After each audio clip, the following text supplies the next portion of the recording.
Good evening, everyone. Good evening. Time is 6:31 p.m. and we are officially calling the City of Inkster Planning Commission meeting to order. Roll call, please. Mayor Nolan, excused. Commissioner Chisholm. Present. Commissioner Tanya Williams. Present. Commissioner Hayes Bradford. Excuse. Commissioner Willis. Present. Commissioner Davis.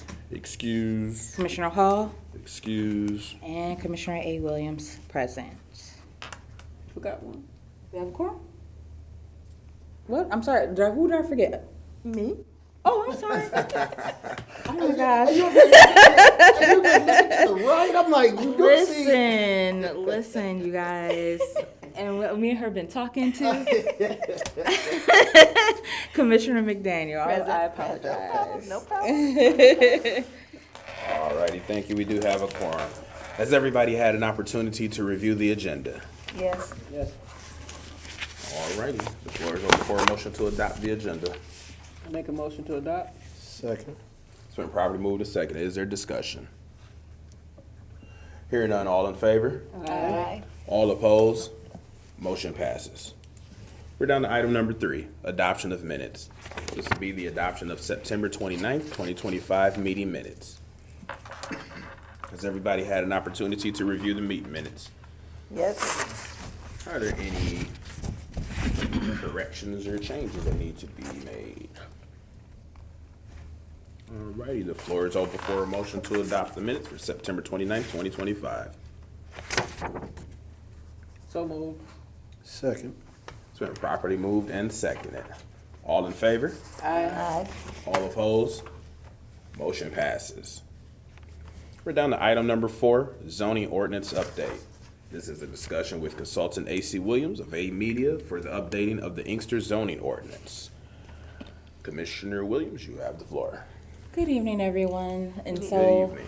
today's update is going to be brief and light, not like last time. I think we were here for a while, but it was also important information. The things that I want to bring to your attention. Oh, Troy, did I get the remote? Is this it? I hope so. I wanted to just do. Oh, that might be the one for the clock. Oh, that's what it is. I just wanted to bring everyone up to speed on the most recent major updates as far as the zoning ordinance is concerned. But before we dive into those, just as a friendly reminder to the audience, where am I pointing? There we go. Why are we updating the zoning ordinance? Essentially because it needs to be updated. Our current zoning ordinance is, outdated. It's leading to certain obstacles as far as housing, businesses, infrastructure, and enforcement. And by updating this, we can address those challenges. It's also a requirement to become a redevelopment-ready community. And it's the last thing on our RC to-do list. And so, yay. And then we can become certified. The key priorities, so of course, we had our master plan that was adopted in March of 2025. That informs a lot of this process, and it also informed what some of our high priorities are with doing this zoning ordinance update. So, of course, we want to make it clear, user-friendly, update the language and the graphics. We want to address mixed-use walkable downtown developments, affordable and diverse housing, green infrastructure, and transit-oriented developments near Michigan Avenue. We also have gaps in our zoning. Certain things are not by right. And we don't have any form-based zoning. So we have our ordinance is conventional in that it really highly regulates how the land can be used, but form-based codes and we're doing a hybrid of sorts, informs more of course, how it's going to be designed and how it looks. This is how we can actually address, making creating an identity or a character, especially for our town center districts and our major corridors. And so not just deciding what buildings can go where, but what should they look like, whether it be the types of windows and types of materials. We want to make sure that we're using things that are going to last, right? And give character, and not just like something that's boxy and plain and flat and so forth. So more form-based codes. And we're increasing affordable housing options and doing gentle infill, including ADUs or accessory dwelling units and duplexes. But of course, something that's going to be in line with the neighborhood character, so that we're not necessarily throwing that off, either in terms of the way it looks, but also addressing the missing middle housing needs. Any feedback or questions about that so far? So, as I just mentioned, form-based corridors and design standards. What a big update to the ordinance includes district sheets. There was an email that was sent to you guys that demonstrates what the district sheets look like. I don't know if anyone has printed out or available or in your email. But if you go, I want you open. Each of the districts, so the master plan identified what our updated districts should look like. We consolidated residential and then pretty much consolidated and expanded mixed residential and mixed development districts. So you have your R1, your R2, so your single household and your 2 household residential districts. Those are about density. So you got your light and then your medium and your heavy density. And then you have your industrial, so your M1, M2, town center district, your parks and recreation, and your education, recreation, and semi-public. And then we have a few overlays that we're considering. Each district has a sheet, and each sheet has an intent on what that district supports. And so if I was to give you an example, your R1 single household residential district, the intent is traditional neighborhoods with modest density increases, supports home ownership, walkability, and gentle missing middle housing, such as accessory dwelling units. Duplexes may be permitted as conditional use when designed to match neighborhood form and character. The sheets have permitted uses and conditional and special land uses at a quick glance. And then it also has dimensional standards like your primary build-to zones, your side, rear, front setbacks, your height max, your lot width, your lot area, and then dimensional notes about encroachments, including porches, stoops, and so forth. So the one-page district sheets, show those characteristics for each district. And I just, there's a rendering of like a typical house you would see in our R1 district, right? We know houses like this. We see them in Inkster, right? This is no stranger to us. But if you notice, I made sure in this rendering that we included like an example of an accessory dwelling unit that's located in the back. So you see that small little house in the back? That's the in-law court. It could be in-law suite, or if someone wants to age in place, maybe their children take over the house, they have an accessory dwelling unit, or she should but you get the gist. And so that's an example, and we would of course inform where people can put accessory dwelling units. Of course we don't want them to just be able to put them anywhere, because as I mentioned earlier, it's also about keeping the character of the neighborhood. So this is an example of an ADU that's located in the back.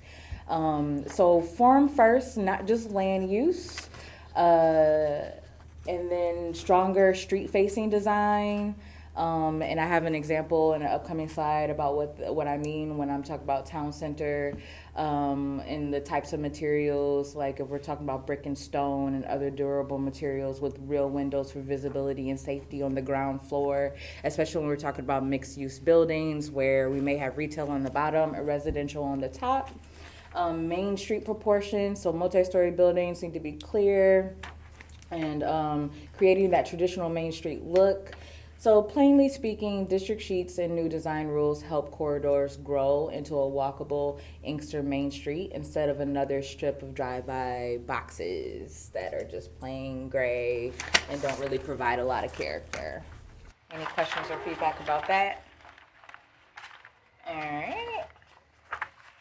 So more housing options, missing middle and gentle infill, so not just single family versus big apartments. So we don't want to just like go from single family to this big, higher density, building. We also want to fill in between. And so accessory dwelling units as a backyard option, or providing a space for parents, adult kids, extra income without changing the look of the main house. Growth in the right places, making sure that it fits to scale with existing houses. And for example, in this illustration, that's actually a duplex, but it's got asymmetry to it, and it kind of looks like a single family home, but it's meant for two households. So that's an example of how we can be intentional with the type of housing that we can use to fill up the missing middle. That way it still is keeping with character of existing homes, but addressing that need. So plainly speaking, growth in the right places, we're adding more housing choices in a gentle neighborhood friendly way, so families at different stages of life can find a place in Inkster. This was the example that I was talking about earlier about like a mixed use building with character. And so, from guidelines to real standards. So, as I mentioned earlier, design rules for materials, articulation and mechanical screening, and now clearly mandatory, not just suggestions. Cleaner, safer properties. So we're trying to, of course, kind of beef up the enforcement piece as well. Giving us tools to deal with vacant commercial sites, outgrown landscaping and unsafe driveways and corners, fewer gray areas, like clearer measurement rules and cross references so that staff can quickly go to whatever design standard is in place for that district or that overlay. Plainly speaking, the rules are clearer, easier to enforce, and better aimed at keeping properties well kept, streets safe, and new developments predictable. So those are my main highlights. Any questions? Any questions, any commissioners? No, I don't. Mr. Dowdell, anything to add? Any questions? Good job. Alrighty, so that concludes. Oh, I'm sorry. No, I just said thorough, very Oh. thorough. Oh, thank you. That concludes our discussion with consultant AC Williams for the updating of the Inkster zoning ordinance. Now we are down to item number 5. This is the first hearing of the public for items not scheduled for a public hearing, but on the agenda. We don't have a public hearing this evening, but on the agenda under new business, we do have consider approval of the 2026 Planning Commission Meeting calendar. And then under miscellaneous, we have a discussion that will be held about the Planning Michigan 2025 conference that was held in October in Kalamazoo. So at this time, anybody from the general public who wishes to speak to either of those matters that are on the agenda, feel free to approach the podium, state your first and last name for the record, and address this body.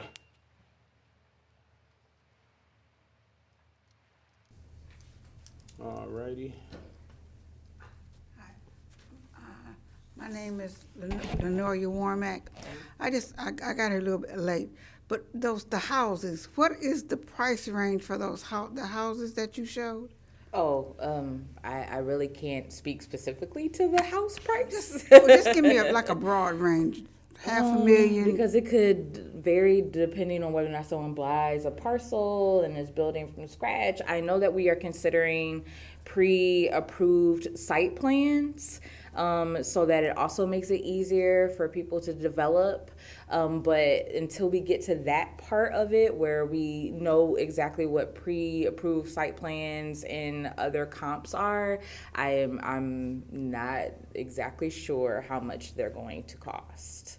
Okay, so we're planning it, but we don't know if it's even going to be affordable for this area. I mean, I like the way it looks, but the affordability for who lives here, Right. we don't know. Is that what you're saying? Not necessarily we don't know. We are coming up with criteria for making sure that we have a affordable housing module, and that is being created. But part of it is also identifying what the average median income is, who is our target audience, coming up with programs to kind of help people afford and purchase the house, right? All those things are being considered. I guess you could say, as far as housing comps and market is concerned, like I said, I don't have a specific price. Does anyone want to contribute to? Well, pretty much, I'm sorry. Go ahead. We're pretty much dealing with real estate. It's an up and down. It all depends on the economy, on how things are going. So, for instance, I think that you're asking, can the average household, as far as Inkster citizen, afford the properties that are coming up? We do know what our mean income is now. We can't, Right. across the board, we do know that. So Yeah. based on, I'm not saying our mean income is gonna increase a whole lot. It might increase some. I'm not saying it's not. But based on that, okay, So anti-displacement, as everyone knows, they've heard me say, is on the forefront of a concern of mine. And so that also includes adopting certain ordinances that support that keep people in place. So I will say that we are definitely building that in to support this ordinance. And like I said, we are looking at pre-approved site plans, and when we get to what that final list looks like, a part of that consideration will be the cost of those houses and those site plans, and making sure that that matches our objectives as far as anti-displacement and affordable housing. okay.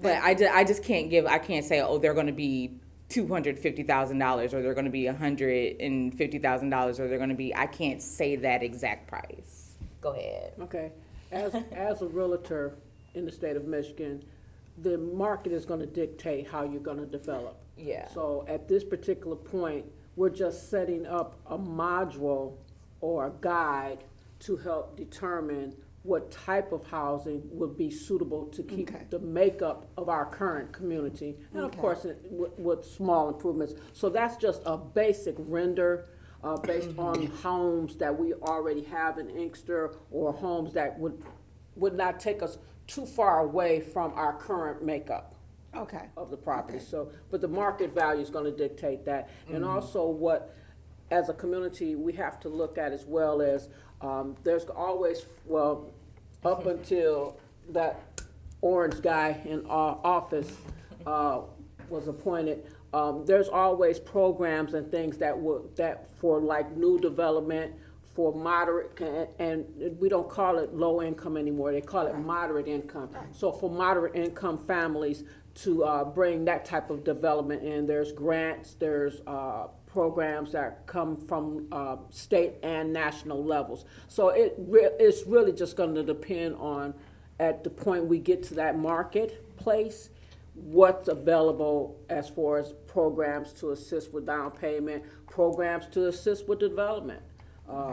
That there's things like, if we go into an area where there's an area of development, we're looking at like over there off of Cherry and Harrison and going back towards Inkster Road. Some of that area may have to fall into a brownfield where it has to be cleared of certain things because of the old garages and places. So it really just gonna depend on where it's located and the time period that housing is being even entertained. Okay. Oh, I understand. I'm just kind of concerned because I'm looking for my great grandkids. And, Yeah. things are kind of out of realistic market for the kind of income that we are generating. Even, they was all excited with this $15 raise, I mean, call it whatever that is. And still, even with that, and taking the taxes and health insurance and car insurance, the affordability is still an issue. And it's not a whole lot of our younger folks making $25, $30 an hour. And if I can respond to that, that's part of addressing the missing middle. Because if the demographic you're describing, they don't need a 4-bedroom house, right? But we don't have a lot of housing stock to kind of meet them where they're at. Like the, studio apartments or 1 or, 2-bedroom, condos Brownstone, like you yeah. said, the duplexes Or a duplex and things. So or that's two-family flats. exactly. And so that's why we're trying to create this housing in an intentional way so that we can make those types of things available for the demographic that you're describing. Okay, thank you. You're welcome. Anybody else? Alrighty, hearing and seeing no movement, we're down to item number 6, public hearing, which we have none. Item number 7 is unfinished business, which we have none. And item number 8, new business. Consider approval of the 2026 Planning Commission meeting calendar. So what you have in your packet is the proposed 2026 agenda for 2026. There, a few of them have been changed, like May 26th. We have it as Tuesday because of a holiday, and then generally because we generally don't go very far into December, we propose moving it up to the second week of the month as opposed to the last week, because a lot of times it seems that we're closed during that time. So That works. Everybody good with that? Yes. Alrighty, the floor is open for a motion to approve the 2026 Planning Commission meeting calendar dates. So move. Support. It's been properly moved and supported. Is there discussion? Hearing none, all in favor? Aye. All opposed? Motion passes. We are down to item number 9, miscellaneous. This is discussion of the Planning Michigan 2025 conference held on October 22nd through the 24th in Kalamazoo, Michigan. Mr. Dowdell, you have the floor. well, as you know, some of us were able to go to the commission's the MAP conference in Kalamazoo, and I just wanted to see if maybe some of you wanted to talk about your experiences while we were at the conference. From my perspective, it was very good conference. We had a lot of things that we're trying to do, like the master plan, we did the master plan. Now we're doing with the zoning ordinance, and just thought that we might want to bring that to attention to some people that weren't unable to attend the meeting. We did see a lot of familiar faces too. That used to work with Inkster or still have some type of dealings with Inkster. So that was warming, if you will, because you see that they're moving around and all over the state and they're still doing different things, being productive. We attended quite a few different sessions because they were all open and you could just pick and choose, where you wanted to go and find out more information. And one of the sessions we went to gave some great insight to me, of course, because I didn't necessarily know how planning commissions had got started in the state. I didn't realize at one point in time, I guess it was a thing where it's like, okay, the state's like, we can't do this. We can't govern everything. And so then the cities were empowered to have their own planning commissions and, go that route. Commissioner Williams or Commissioner Williams? I'm sure Commissioner Williams has a whole lot to say, so I'll just come in on the end. Why I gotta have a whole lot to say? Because we know you got a whole lot. Listen, I'm required to speak on certain things, so I do. It doesn't necessarily mean, but anyway, no. Overall, it was a very good experience. It was a very good networking opportunity. We got a chance to, as you mentioned, run into some old faces, meet some new faces, some young professionals who are just getting into the game. They paired, some of the older ones with the younger ones for mentorship. We were able to provide feedback on what this space could look like as far as their careers and moving forward. And even got a chance to get some good details about, for example, the Livernois McNichols project and how that development got started, and the lead planners and economic development director that took that project on and what it looked like over a 10-year period. I thought that was very interesting to learn. And there's even a few people who, like from Smart Growth America, who were keynote speakers, who got their contact information. And if we can partner as a city with some of those people, I think could help, especially as far as economic development is concerned. I don't see why not, right? That's it. Use everyone you can. Use everyone you can. Yes. We did get to meet some of the younger folks that are going in like urban planning or any type of planning who were scholarship recipients. And they're very hands-on and engaged, which is, I guess, rare for this area to have that amount of people involved. Because I think was it like 10 or 15 of the young people, so. college students are specializing in different areas of development of planning. So it was very refreshing to see the next generation coming up. Yep. Yeah. I think it's about, what did they say, that bank about 700 people? or It was, something? no, almost 600, but they said 600. it was the most well-attended one that they've had so far. Well, it was a very enlightening experience to see different municipalities, some large, some small. And it's ironic that you asked that question about your grandkids and your great-grandkids, because the city of Kalamazoo, who was the host for the Michigan Planning Conference this year, did a actual development with low to moderate. So we don't use the term low income anymore. We use moderate income based for 1 and 2 bedroom style units, whether it's a mix of apartments, a mix of townhomes, a mix of flats, or even like you said, some of the smaller 1 and 2 bedroom homes, where they picked an area, went back to the brownfield, and they were able to moderate that. So it was enlightening to see how some of the smaller communities like Inkster are able to utilize the space that we have that maybe we have never thought about utilizing.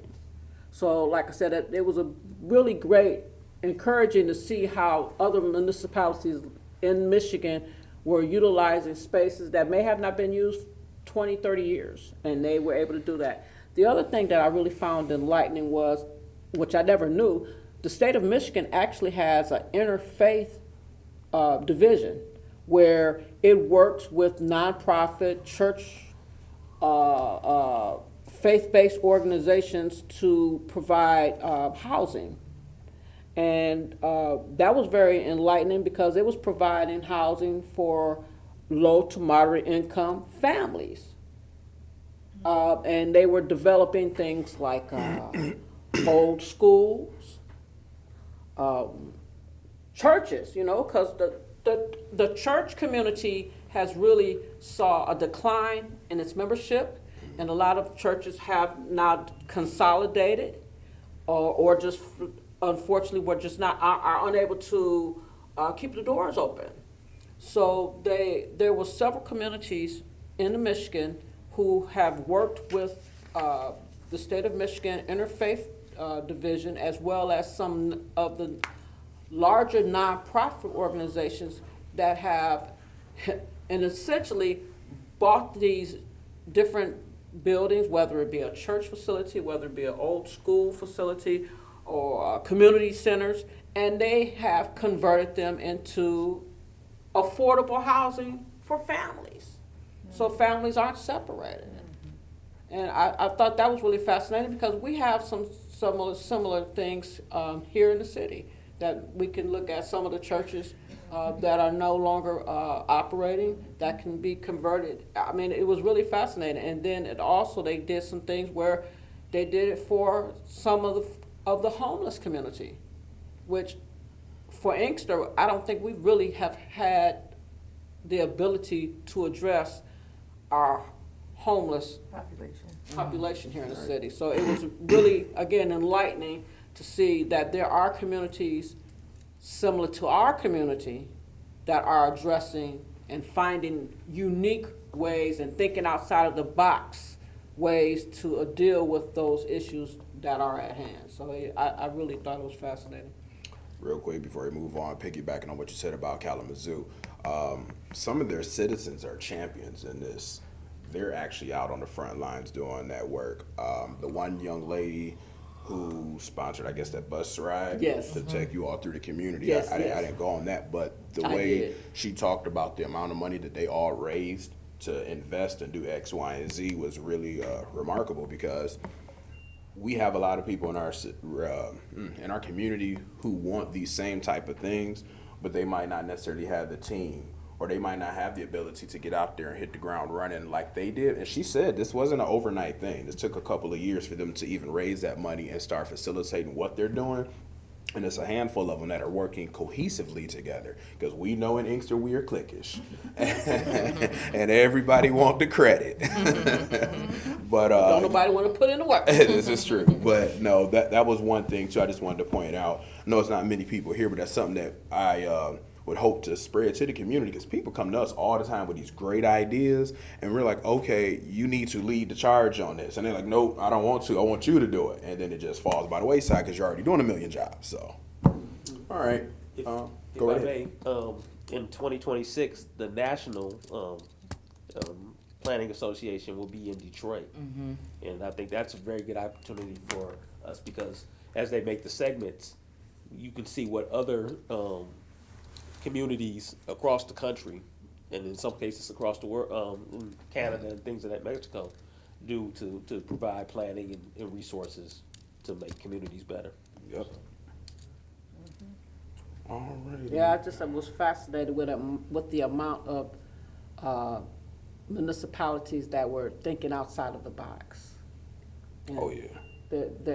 And you're right. A lot of those were just citizens who really took on that task and did, because just like they even were considering some of this, like even some of the municipal spaces, and we have the same situation where we got some of the municipal spaces that's currently not being used, where they turn some of the municipal spaces and have art displays, and where businesses sponsor the art displays, and use some of the sides of the buildings for all different type of arts, and they paid these artists to come out and put these magnificent murals out throughout downtown, and where each business entity provides the lighting and the security and for those murals, and I mean, and they got national artists doing those murals. So I mean, it's things that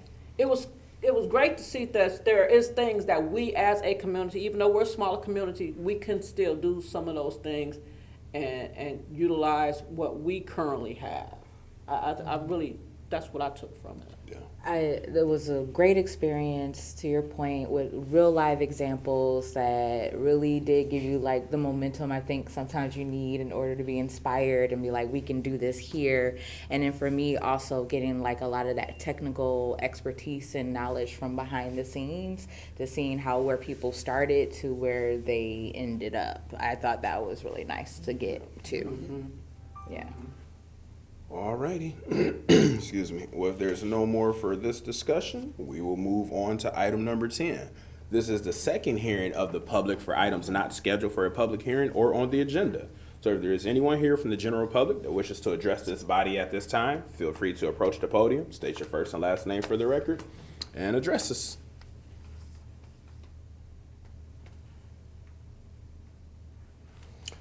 Alrighty, hearing and seeing no movement, we're down to item number 11, adjournment. The floor is open for a motion to adjourn. Motion to adjourn. Second. It's been properly moved and seconded. A couple of times. All in favor? Aye. All opposed?